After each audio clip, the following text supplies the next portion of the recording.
Biglang nanatawa si Macy. You mean, a cheater husband? She retorted, her eyes rolling with annoyance. Naglako naman bigla ang ngiti ni Jake. Huwag mo akong baliktaran. You're a woman, and I'm a man. Macy let out a third exhale.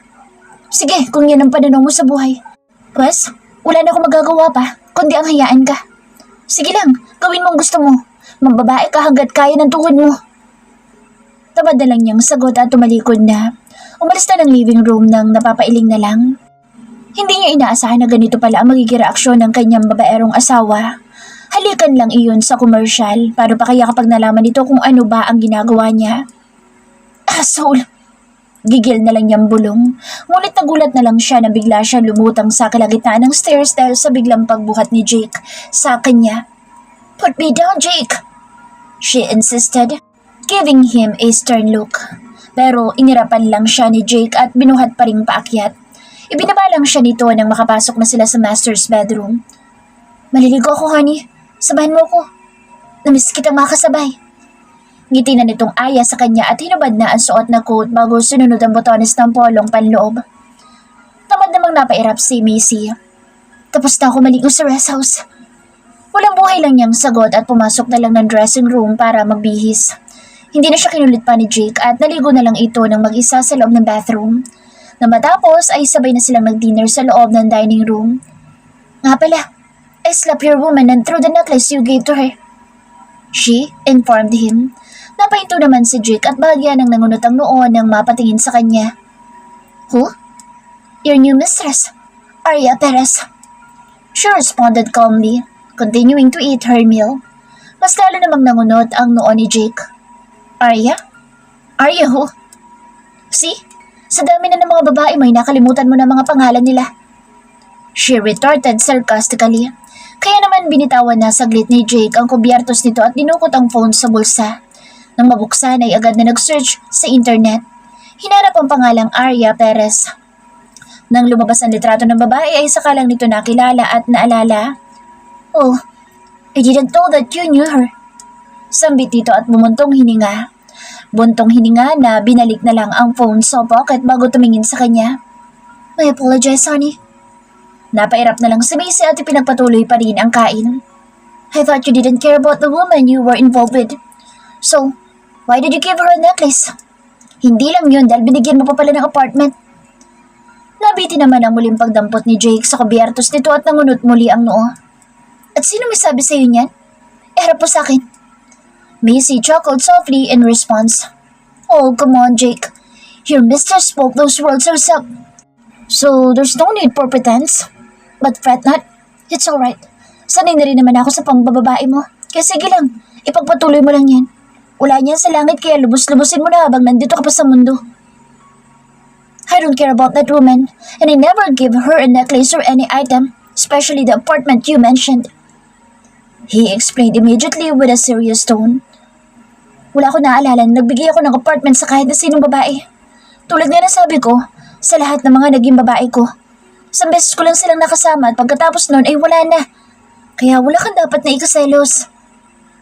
No need to explain. Of course, I understand. You're my husband, so I should just understand you, right?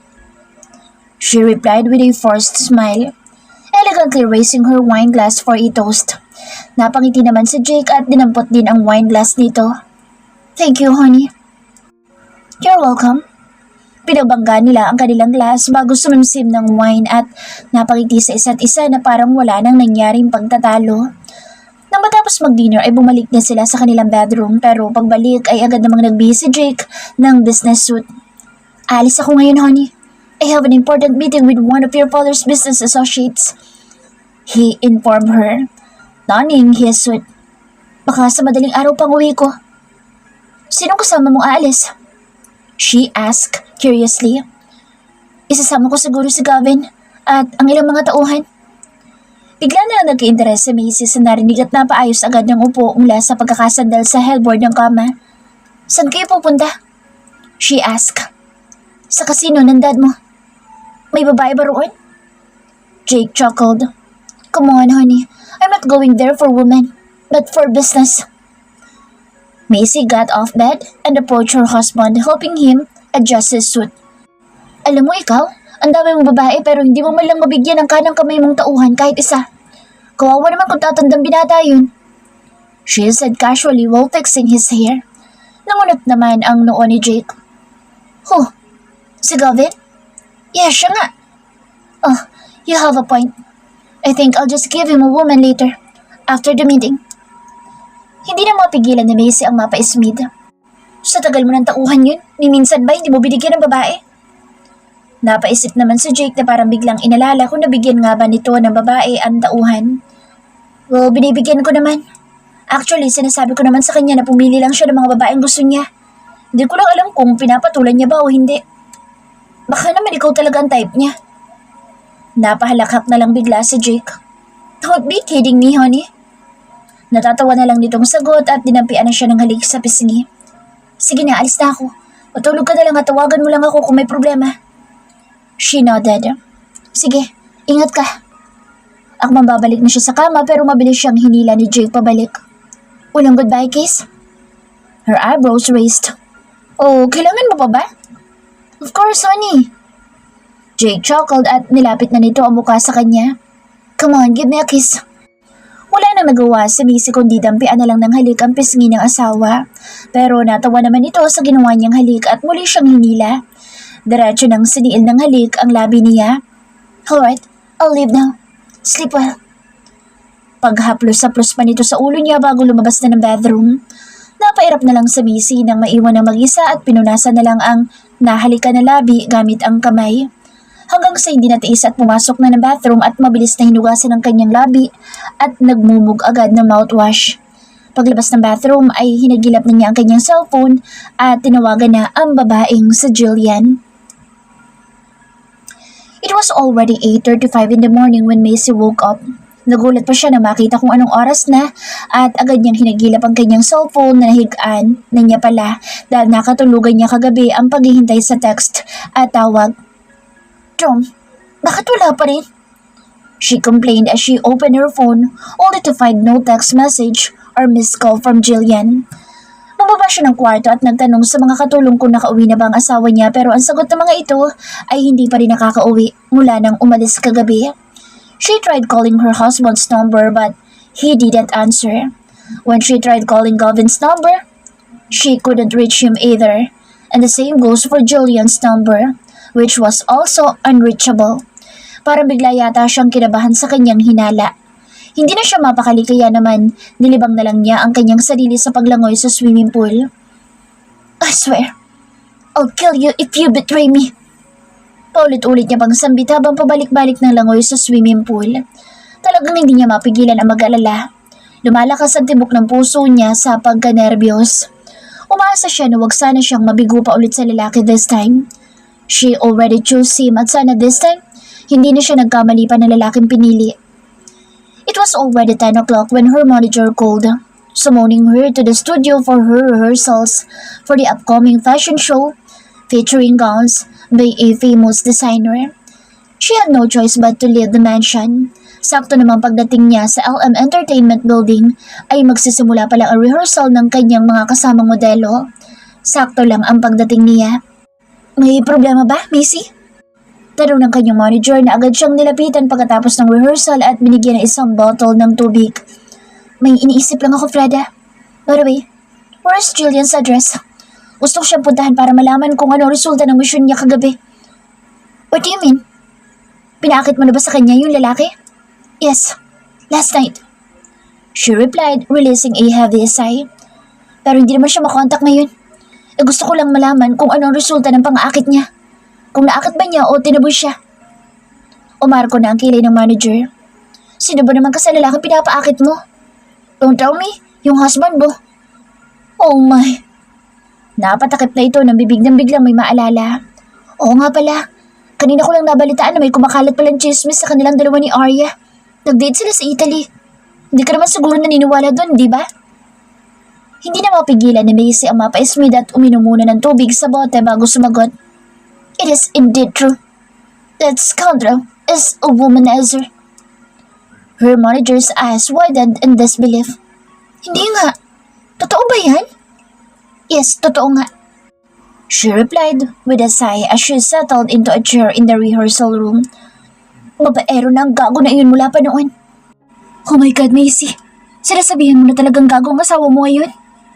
She smirked. Why not? It's true. He's a gago. Ang tagal ko rin tinis ang pambababae ng demonyo na iyon. Pero hindi na ngayon. Nararamdaman ko nang hindi ko na siya mahal. Kaya pwede ko nang gaguhin hanggat gusto ko. Bumukasara na ang bibig ng kanyang manager na tila hindi na talaga makapaniwala pa sa kanya. Oh my goodness.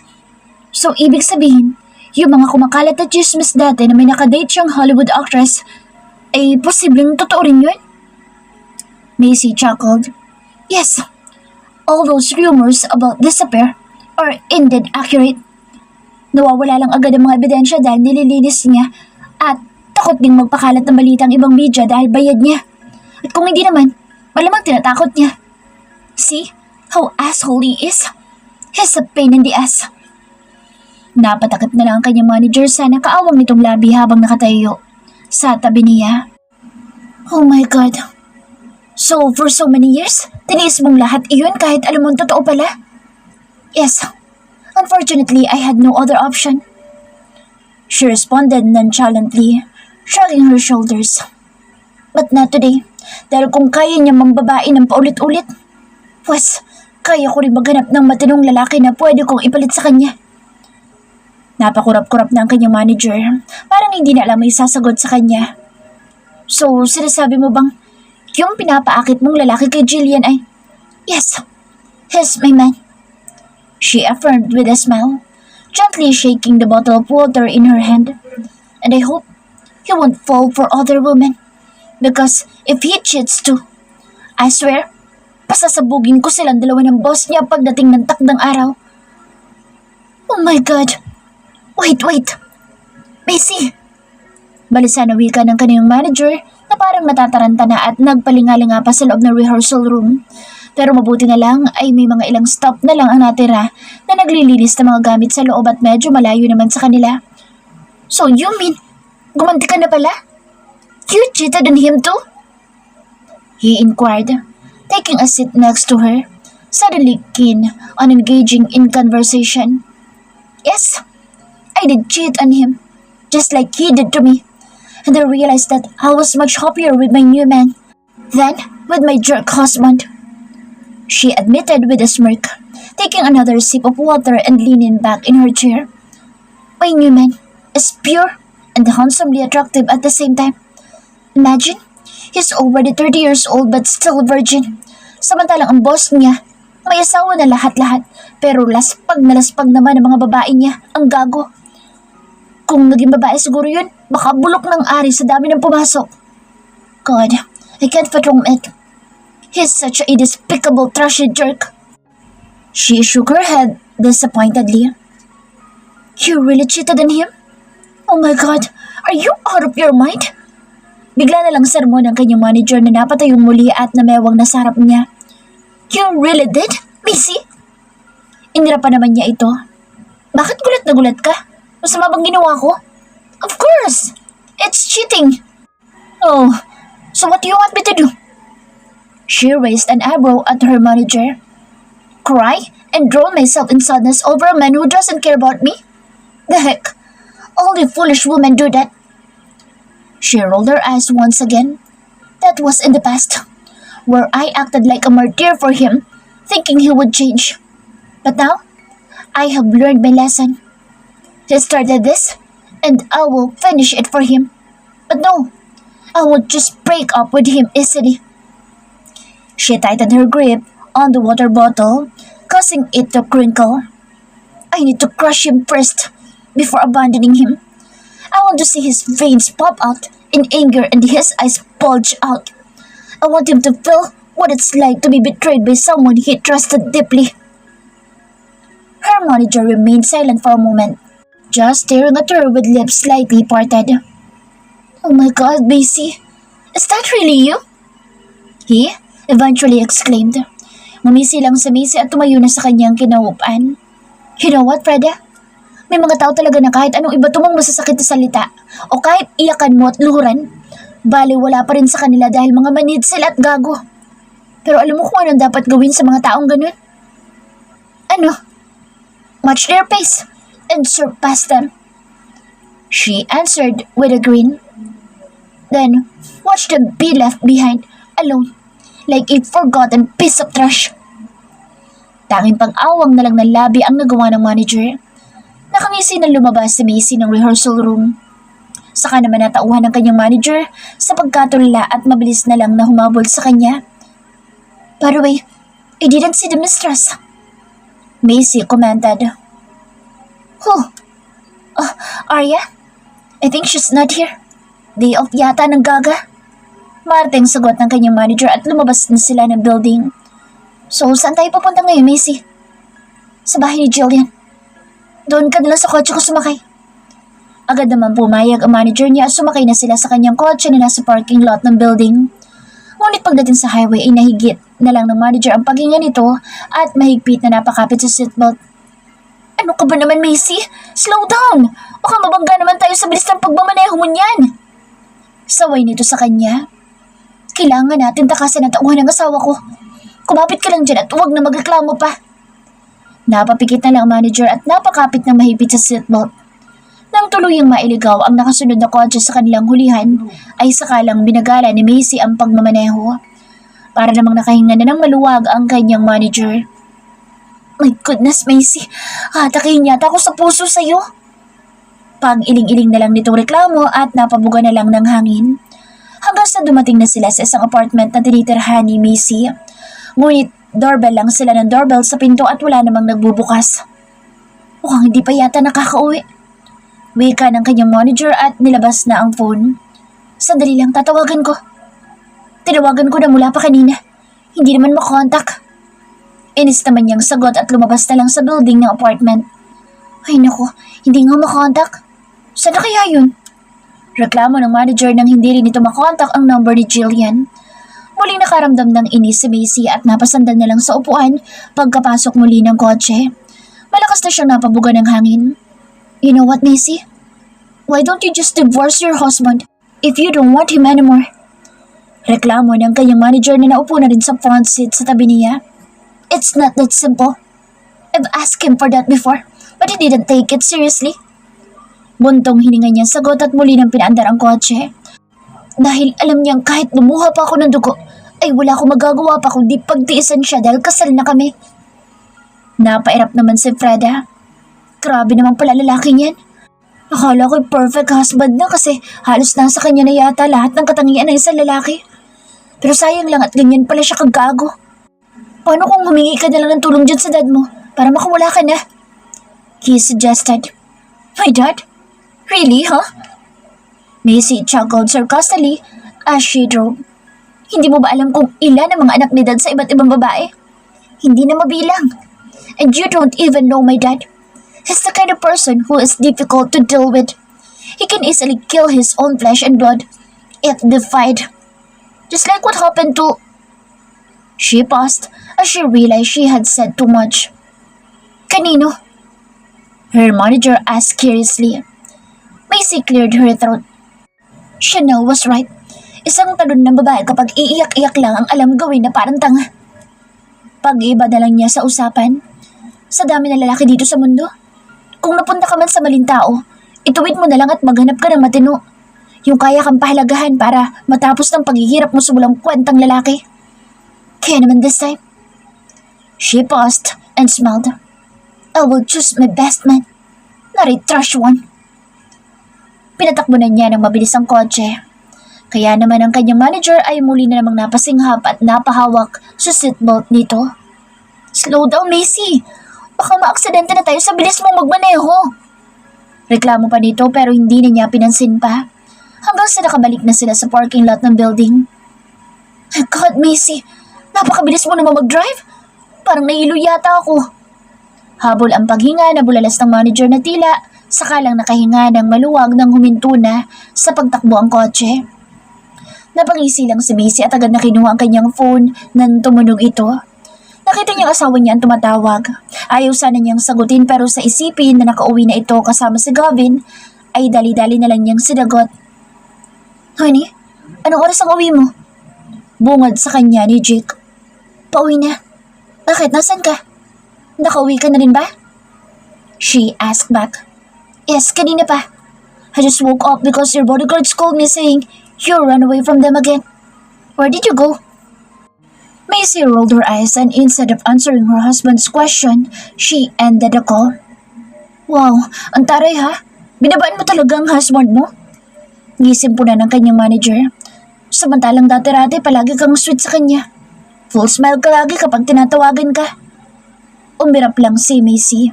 Noon yun, hindi na ngayon. Sige na, lumabas ka na. Kailangan ko na rin umuwi at hinahanap na ako ng taksil kong asawa. Tanging pag-iling-iling na lang ang nagawa ng manager at lumabas na lang ito sa kanyang sakyan. Lumipat sa kotse nito na nakapark sa kabilang banda ng malawak na parking lot. Pagkababa ng kanyang manager ay pinatakbo na ni Macy ang kanyang kotse paalis para umuwi na. Ngunit nasa highway na siya nang muling tumunog ang kanyang cellphone. Akala niya ang asawa niya ang tumatawag pero nang makitang si Jillian na ay dali-dali niyang pinatabi muna ang kotse at inihinto. Yes, Jillian? She answered the call. Miss Macy, magandang hapon. Pasensya na kung ngayon lang ako nakatawag. Nilobat kasi ang phone ko kagabi at kaka-charge ko lang ngayon dito sa bahay ng kaibigan ko. Alright, tell me what happened last night. Nagawa ko ng pinapagawa mo. I seduced him last night and we ended up making out in the VIP room. Makukuha ko na po bang pinangako niyong bayad, Miss Macy? Parang nanginig bigla ang mga kamay ni Macy nang marinig ang sinabi ng babae. Pinatulan ka niya? Sigurado ka? May nangyari talaga sa inyong dalawa? Puno ng diin na niyang tanong at humigpit na ang hawak sa cellphone. Yes po, Miss Macy. When I kissed him, he kissed me back. Then, we ended up in bed. Ang hot nga niya eh. Sobrang gwapo pa. And he's also good in bed. Katunayan na hindi niya ako tinigilan buong magdamag, kaya late na numagising ako kaninang umaga. Mrs. whole body trembled as if she would explode in anger at any moment. Send your evidence first. She replied calmly but firmly. Sige po, Miss Macy. I'll send the photos now. Binabaan na ni Jillian ang tawag at ilang sandali pa ipinasa na nga nito sa kanya ang 2 litrato. Sa isang litrato ay nakahiga si Jillian sa kama at nasa loob ng kumot. Nakalabas ang kalahati ng balikat na halatang nakahubad at katabi nito ang isang lalaki nakataob ng higa. Pero halata rin na nakahubad ito dahil kitang-kita ang kalahati ng likod nito. The man's face was not visible in the first photo, but in the second one, he was lying on his back with his eyes closed, revealing his whole face. Oh, you son of a bitch! Sigaw ni Macy at sa sobrang galit ay basta lang itinapon ang kanyang cellphone sa loob ng kotse. Hindi na niya mapigilan ang maluha sa galit nang patakbuhin na niyang muli ang kotse. Sunod-sunod pang nag-ring ang kanyang phone. Tumatawag muli si Jillian pero hindi na niya ito sinagot pa dahil napuno na siya ng galit. Wala pa sa 20 minutes at nakarating na siya ng mansyon ng kanyang asawa. Pinunasan muna niya ang kumawalang luha at pinakalma saglit ang sarili bago bumaba na ng kotse. Ngunit pagkapasok niya ng mansyon ay hindi niya inaasahan kung sino ang una niyang madadatnan nang mapadaan siya sa living room. Si Gavin na mag-isang nakaupo sa couch at tahimik na pinupunasan ng panyo ang hawak na pistol. Parang muling sumiklab ang galit sa dibdib ni Macy. Kaya naman imbis na umakyat na ng stairs papunta sa kwarto ay mas pinili niyang dumiretso ng living room at agad na huminto sa harap ni Gavin. Sa paghinto niya sa harap nito ay napahinto naman ito sa ginagawa at nag-angat ng tingin sa kanya. Ngunit saktong pag-angat nito ng tingin ay sinalubong niya agad ng malakas na sampal at mabilis na inagaw ang hawak nitong baril. Diretsong tinutok sa noo nito. Did you cheat on me last night? She asked, the intensity of her words matched by the fury, anger in her eyes. Parang nagulat naman si Gavin na ngayon na mula agad ang makinis na pisngi. Sandali itong napakurap at kalaunan ay unti-unti nang nangunot ang noo habang nanatiling nakaupo at nakatingala sa kanya. I don't understand what you mean, but I didn't cheat. He answered, clearly confused. You liar! I saw your photos! Hindi na natuloy pa ni Macy ang pagsagot na bigla na lang dumating si Jake. Honey, what happened? Mabilis itong lumapit. Parang nagulat naman si Macy at agad na binaba ang pagtutok ng baril, pero mabilis na itong naagaw mula sa kanya ni Jake. What's wrong, honey? Bakit mo tinututukan ng baril si Gavin? Hindi na niya alam ang isasagot. Mabuti na lang ay si Gavin na ang sumagot para sa kanya. Nalaman na niya nangyari sa artistang si Flynn, boss. Inakala niyang ako inutusan mo. She already knows that the actor was beaten last night in his house and is now comatose in the hospital. Gavin immediately explained. Nagulat naman si Macy sa narinig. Hindi na siya makapaniwala na napatingin na sa asawa. Pinabugbog mo? Ikaw ang nagutos? Yes, I did. Jake replied calmly, handing the gun back to Gavin before taking a seat on the couch. Stop defending him. He deserved it for kissing you. Consider him lucky that I spared his life. Oh my God, Jake! Are you out of your mind? Why did you do that to him? Napataas ng boss niya rito dahil talagang hindi na siya makapaniwala. Ngunit isang seryosong tingin lang binigay sa kanya ni Jake. Don't raise your voice at me just because of that man. Baka balikan ko yun at talagang tuluyan na. Napakuyom na lang ang mga kamay ni Macy. You piece of trash! Gigil na lang niyang sagot at umalis na ng living room. What did you just say, Macy? Macy just decided to block Jillian's number as she repeatedly called her and demanded payment. Pati manager niya ay tawag na rin ng tawag sa kanya dahil panay tawag na rin daw ng tawag si Jillian dito at naniningil na nga ng bayad. Kaya naman pansamantala muna niyang pinatay ang kanyang phone para hindi na muna siya matawagan pa dahil nga naiinis pa rin siya. Sumisiklab pa rin ang galit sa dibdib niya dahil sa litrato. Parang hindi niya matanggap na pumatol si Gavin ng ganoon na lang sa ibang babae. Hinalikan lang at tumugon agad. Ganun lang kadali pagdating sa iba. Bakit siya? Ilang beses niyang inalok pero inaayawan siya. Kaya naman sa isipin na pumatol ito sa iba at rinaydor siya ay parang gusto na lang niya itong puntahan sa kwarto nito at ibuhos dito ang kanyang galit. Pero kailangan niya pa rin magtimpi at maging kalmado para hindi makahalata ang kanyang asawa. Dumagdag din sa sakit ng ulo niya ang pambubugbog nito kay Flynn. Nang isearch niya sa internet ay nakita niya totoo nga. Nagkalat ang mga news tungkol kay Flynn na naabutan na lang ito ng kapatid kinabukasan na nakabulagta na sa loob ng bahay nito at bugbog sarado na. Come on, honey. Don't be mad at me anymore just because of that man. Kasalanan niya yun kung bakit niya sinapit ang ganoon. You should be careful next time. Dapat kapag alam niyang may asawa na yung babae nga halikan niya sa trabaho, matuto sana siya magpaalam muna sa asawa kung papayagan ba siya o hindi. Pilit pa rin paliwanag ni Jake sa kanya. Hindi niya ito pinansin habang nakahiga na silang dalawa sa kama at nakahanda ng matulog. You know what? I have a surprise for you tomorrow. He coaxed, embracing her around the waist. I'm not interested. Mahina lang niyang sagot dito at pinikit na ang mga mata. Come on, honey. Huwag ka na magalit pa sa akin. Paglalambing pa rin ito at nagawa pa siyang halikan sa pisngi bago nito ay siniksik ang muka sa kanyang leeg. Hindi niya tuloy mapigilan ang mas lalong mainis. Sinubukan niya pang tanggalin ang pagyakap nito sa kanya pero mas lalo lang nitong hinigpitan. Kaya naman hinayaan na lang niya at ipinikit na lang ang mga mata para makatulog na. Akala niya ay makakatulog na siya kapag pinilit niya ang kanyang sarili. Ngunit hindi dahil ginugulo pa rin siya ng kanyang isipan sa litrato. Hating gabi na nabigla na lang pumasok sa isip niya na baka edited lang pala ang litratong iyon.